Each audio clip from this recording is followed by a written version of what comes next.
की हलगी तहर जफा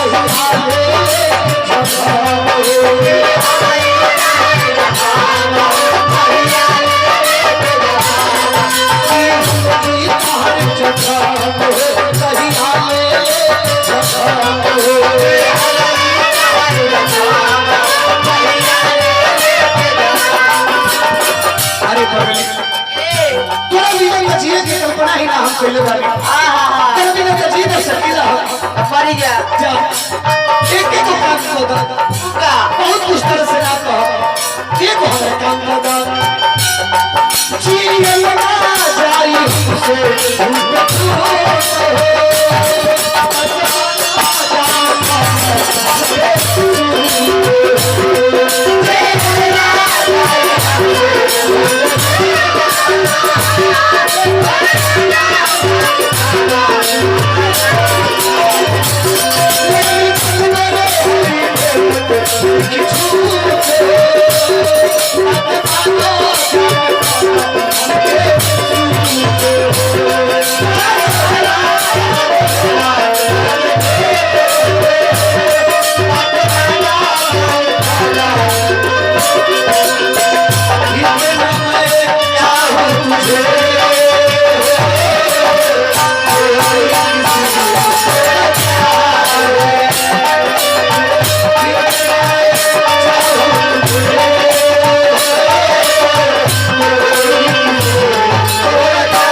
जीवन उसके का करी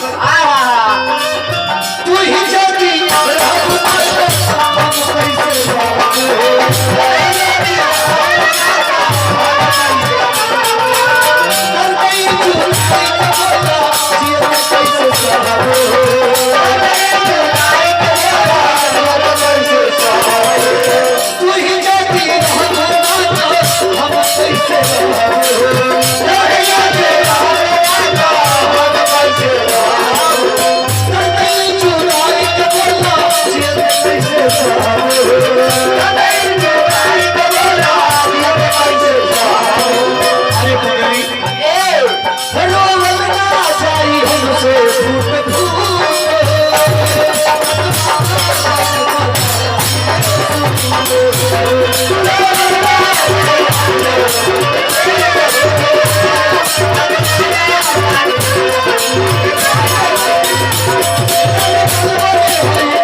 पहले बड़े आज लहंगा लाल पहले बड़े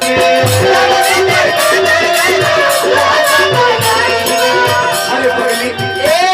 छोड़े से पहले संग दिल से